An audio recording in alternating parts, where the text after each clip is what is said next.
Assalamualaikum warahmatullahi wabarakatuh. Perkenalkan, nama saya Vanessa Niaranski dengan NIM 12140323486 dari Prodi Ilmu Komunikasi kelas 6 Jurnalistik F. Di sini saya akan menjelaskan tentang analisis framing. Sebelumnya kita harus mengetahui apa itu analisis framing. Pertama saya akan bahas terlebih dahulu apa itu definisi dari framing. Secara etimologi berasal dari kata frame yang diartikan sebagai bingkai.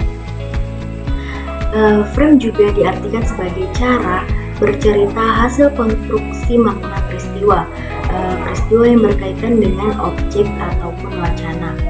Sedangkan secara istilah, framing merupakan pembingkaian sebuah peristiwa, atau dengan kata lain, framing digunakan untuk mengetahui bagaimana perspektif atau cara pandang yang digunakan wartawan atau media massa ketika menyeleksi isu dan menulis berita. Interaksi media framing dan individual framing sangat diperlukan apabila kita melakukan sebuah analisis framing. Selanjutnya yaitu framing sebagai metode. Framing ini pertama kali dikenalkan oleh Erving Goffman pada tahun 1974 melalui bukunya yang berjudul Frame Analysis. Analisis framing menurut dia adalah suatu definisi dari situasi yang dibangun dengan prinsip-prinsip organisasi yang mengatur kejadian dan keterlibatan subjektivitas yang kita miliki di dalamnya. Sedangkan Charles Ryan tahun 1991 mendefinisikan analisis framing sebagai bentuk penerimaan pesan. Ia menyatakan analisis framing sebagai sebuah instrumen atau alat untuk memesan informasi tentang apa yang dirasakan oleh khalayak terhadap berbagai masalah politik. Misalnya kita menggunakan analisis framing untuk mendengar dan memahami rasa takut dan rasa sakit dari sebuah kelas, komunitas, atau sebuah bangsa, dan kemudian mengkristalisasinya pemahaman mereka terhadap sebuah masalah tersebut. Baik, saya Syaraful Aini akan melanjutkan materi dari teman saya Vanessa, di mana materi selanjutnya membahas tentang konsep framing, di mana di sini kami mengambil dari 4 konsep dari para ahli.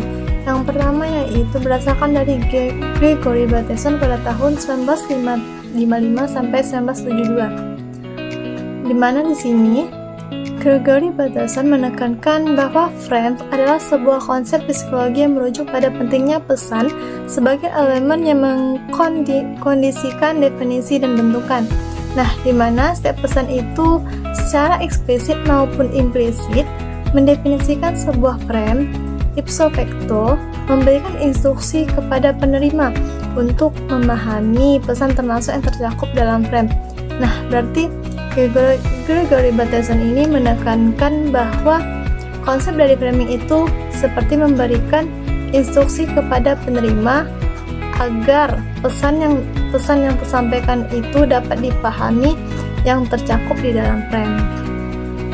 Nah, yang kedua, konsep framing berdasarkan para ahli Todd Gitlin pada tahun 1980.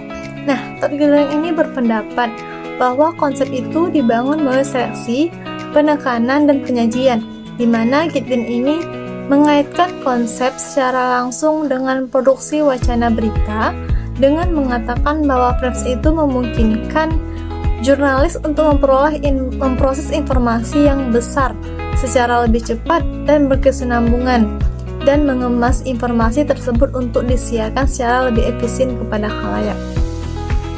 Nah, Todd Gitlin ini berpendapat bahwa sebuah frame itu memungkinkan untuk jurnalis memproses informasi yang besar yang secara lebih cepat dan berkesinambungan agar informasi tersebut dapat disiarkan secara lebih efisien kepada khalayak. Nah, selanjutnya yaitu menurut para ahli W.A. Gamson 1987 yang menjelaskan bahwa konsep framing itu mendefinisikan frames sebagai sebuah organisasi, gagasan atau cerita terpusat yang menyediakan arti untuk berbagai kejadian yang berkaitan dengan sebuah isu. Nah, selanjutnya menurut para ahli, Marvin Minsky pada tahun 1975 menjelaskan bahwa konsep framing itu seperti sebuah frame yang digunakan sebagai template atau struktur data yang mengorganisasikan bermacam-macam bit dan serpihan informasi dan dikondisikan dengan elemen-elemen konkret yang kognitif. Asumsi ini juga menjadi dasar definisi konseptual atau konsep lain yang berhubungan seperti skema atau skrip. Nah, selanjutnya framing itu dibagi ada dua, di mana ada framing mikro dan framing makro. Nah, otomatis mikro ini yang kecil dan makro itu besar. Nah, di sini saya menjelaskan bahwa framing mikro itu merujuk pada bagaimana berbagai elemen dari sebuah narasi berita itu akan mempengaruhi khalayak pembaca. Nah, menurut Scafield dan Texbury pada tahun 2007 menjelaskan proses ini lebih jauh dibagi menjadi medium frames dan audience frame. Nah, selanjutnya itu framing makro. Framing makro ini merujuk pada mode presentasi yang digunakan oleh para jurnalis atau wartawan untuk komunikator lainnya untuk menyajikan jenis-jenis informasi atau jenis-jenis berita yang beresonansi dengan berbagai macam skema yang ada di antara khalayak mereka. Nah, jadi perbedaan dari framing mikro dan framing makro ini lebih ke khalayak atau dari penyajian jenis-jenis informasi yang disajikan. Baik, materi selanjutnya itu tentang seleksi isu. Nah, di sini kami mengambil dari pendapat para ahli Robert Enderman, di mana bahwa aspek ini berkaitan dengan pemilihan fakta, di mana tidak semua aspek dari peristiwa yang ditampilkan oleh wartawan itu dapat memilih aspek tertentu dari suatu isu dalam seleksi isu. Nah, pada bagian itu ada yang ditonjolkan dan ada yang bagian yang hilang dalam pemberitaan. Nah, selanjutnya itu penonjolan isu. Nah, pada penonjolan isu ini aspek yang berkaitan dengan berdasarkan fakta setelah peristiwa itu dipilih, atau bagaimana peristiwa itu ditampilkan, bagaimana peristiwa itu ditulis dengan kata, gambar, baik dengan keterangan, dan bagaimana fakta itu disajikan. Nah, selanjutnya yaitu seleksi isu berdasarkan Zhong Dangpan dan Kerr Ankoletsky mengatakan bahwa seleksi itu ada dua konsepsi. Yang pertama dari konsepsi psikologis. Nah, di mana konsepsi psikologi ini orang memproses informasi itu dalam dirinya. Proses kognitif terinternal seseorang dalam menafsirkan peristiwa. Berarti konsepsi psikologi ini berdasarkan proses informasi itu berdasarkan dalam dirinya, di mana proses ini seseorang tersebut dapat menafsirkan peristiwa. Nah, yang kedua berdasarkan dari konsepsi sosiologis. Nah, di mana orang ini menafsirkan pengalaman sosialnya untuk dimengerti realitas di luar dirinya, membuat realitas menjadi dimengerti, dipahami, dan dimengerti. Jadi, perbedaan dari konsepsi psikologi dan konsepsi sosiologis itu, pada konsepsi kita lebih memproses informasi dalam diri kita sendiri. Kalau konsepsi sosiologis, kita lebih menafsirkan pengalaman sosial. Baiklah, pembahasan selanjutnya akan saya jelaskan, yaitu tentang teori framing. Teori framing ini terdapat tiga hal. Yang pertama ada teori demografis, teori geografis, dan juga teori psikografis. Teori framing terletak pada tempat unsur komunikasi. Ada komunikan, komunikator, pesan, dan media. Teori framing ini bertujuan untuk mengidentifikasi berbagai skema bagaimana setiap individu memandang dunia melalui sebuah media.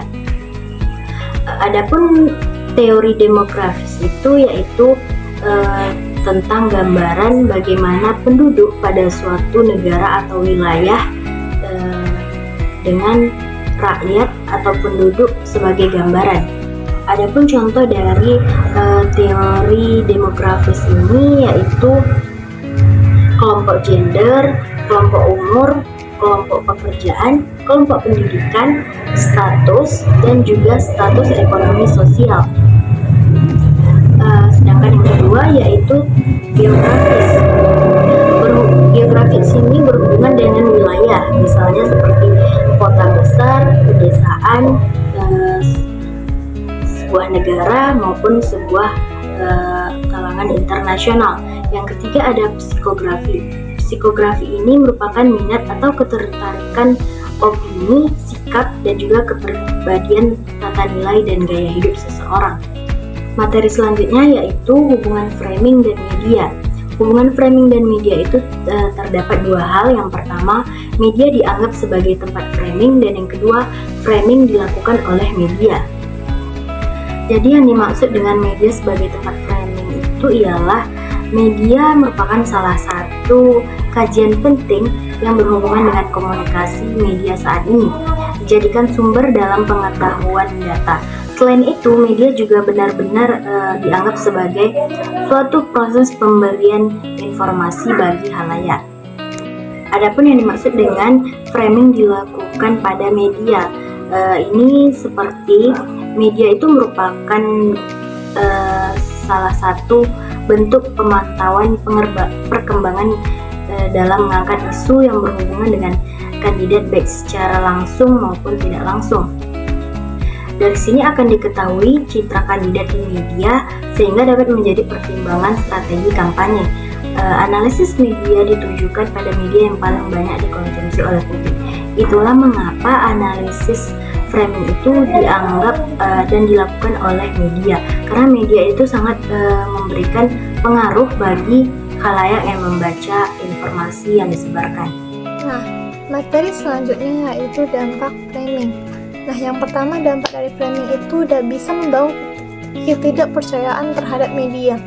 Nah, framing ini bisa membangun bahwa kita itu ketidakpercayaan kita terhadap itu antara iya dan tidak. Nah, selanjutnya yaitu framing itu bisa menciptakan kesenjangan antara kebenaran dan kewaspadaan publik dengan menciptakan sebuah sudut pandang. Nah, selanjutnya itu framing bisa mendistorsi kebenaran. Nah, terus framing juga bisa membatasi perdebatan dengan menempatkan kosakata dan metafora yang bisa digunakan dalam berita yang digunakan oleh semua publik. Nah, seiring dengan perkembangan zaman, framing ini menjadi kurang dengan berkembangnya media baru dan memberikan kesempatan kepada orang untuk menilai topik yang sama dengan sudut pandang yang berbeda. Nah, baik, materi selanjutnya yaitu contoh framing. Nah, di sini kami mengambil pendapat para ahli yaitu Robert Enetman. Tapi di sini kami mengambil salah satu contoh dari artikel berita yang berjudul tentang Jokowi minta tunda RKUHP, Yasona jelaskan pasal bermasalah. Nah, pada kita memframing berita, otomatis kita harus tahu bagaimana caranya. Nah, Robert Enetman ini membagi ada 4 cara memframing berita. Nah, yang pertama kita harus tahu dulu apa yang jadi masalah dalam berita itu. Nah, sebagai contoh saya mengambil berita tentang Jokowi minta tunda RKUHP, Yasona jelaskan pasal bermasalah. Nah, masalah yang diangkat di sini yaitu alasan penundaan pengesahan RKUHP. Nah, selanjutnya itu setelah kita tahu masalahnya, pasti kita harus tahu apa penyebab dari masalah tersebut. Nah, penyebab dari artikel ini yaitu di mana terdapat sejumlah pasal bermasalah dalam rancangan RKUHP yang harus dikaji ulang. Nah, setelah kita tahu penyebabnya, nah kita harus tahu moral apa yang digunakan. Nah, moralnya itu pentingnya mendengar pertimbangan dari berbagai kalangan atau pihak dalam mengkaji secara mendalam terhadap isu pasal-pasal RKUHP agar tidak multitafsir. Nah, pada yang tahap terakhir, berdasarkan menurut para ahli Robert Enetman yaitu baru penyelesaiannya. Nah, setiap ada masalah pasti ada penyelesaiannya. Nah, cara penyelesaiannya yaitu yang ditawarkan pemerintah memperhatikan kritik terhadap sejumlah pasal RKUHP dari berbagai kalangan. Mungkin sekian dari pembahasan kelompok kami terkait tentang analisis framing. Semoga bagi teman yang menyaksikan dapat memahami apa yang kami sampaikan dan dapat bermanfaat bagi semua orang. Nah, mungkin sekian dari kelompok kami. Saya Syaratul Aini pamit undur diri beserta teman saya Vanessa Niazaretski Nami Srega. Apabila ada kekurangan dan kelebihan mohon dimaafkan. Assalamualaikum warahmatullahi wabarakatuh.